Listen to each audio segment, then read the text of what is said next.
దొంగ 9 ఏళ్ల క్రితం చనిపోయాడు. అతను చనిపోయినట్టు మున్సిపల్ రికార్డులు ఉన్నాయి. డెత్ సర్టిఫికెట్ కూడా ఉంది. విచిత్రంగా ఇటీవల జరిగిన కొన్ని దొంగతనాల్లో అతడి వేలిముద్రలే బయటపడుతున్నాయి. దీంతో పోలీసులు షాక్ అవుతున్నారు. కొన్నేళ్ల క్రితం చనిపోయిన దొంగ ఇప్పుడు చోరీలు చేయడం ఏంటి? ఆ దొంగ బతికే ఉన్నాడా లేక దెయ్యమై చోరీలు చేస్తున్నాడా?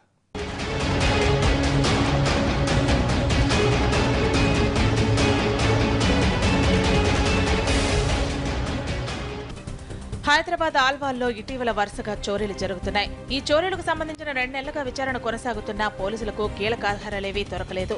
ఫింగర్ ప్రింట్స్ ఆధారంగా ముందడుగు వేద్దామనుకున్నారు పోలీసులు. 10,000 మంది నేరస్తుల వేలిముద్రలను పోల్చి చూశారు. ఇందులో ఒక్కరిది మ్యాచ్ అయింది. చోరీలు చేస్తోంది కరడుగట్టిన దొంగ సంతోష్ షిండేదని తేలింది. దీంతో ఈ దొంగకు సంబంధించిన వివరాలు సేకరించే పనిలో పడ్డారు. 4 నెలల క్రితం మాదాపూర్లో జరిగిన చోరీలో కూడా ఇవే ఫింగర్ ప్రింట్స్ దొరికాయి. వెంటనే క్రైమ్ టీమ్స్ రంగంలోకి దిగాయి.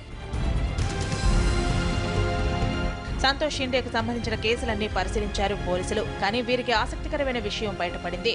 అదేంటంటే సంతోష్ షిండే చనిపోయినట్టు పోలీసులకు డెత్ సర్టిఫికెట్ లభించింది.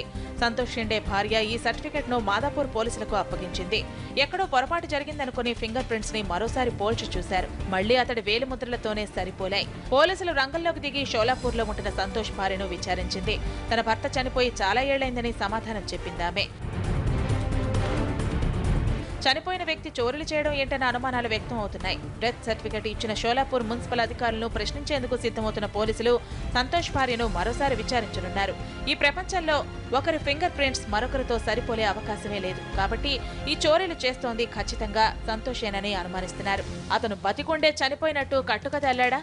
భార్యాభర్తలిద్దరూ ఇలా నాటకమాడుతున్నారా అన్న అనుమానాలు వ్యక్తమవుతున్నాయి. త్వరలోనే ఈ సస్పెన్స్ కు ఫుల్ స్టాప్ పెడతామంటున్నారు పోలీసులు.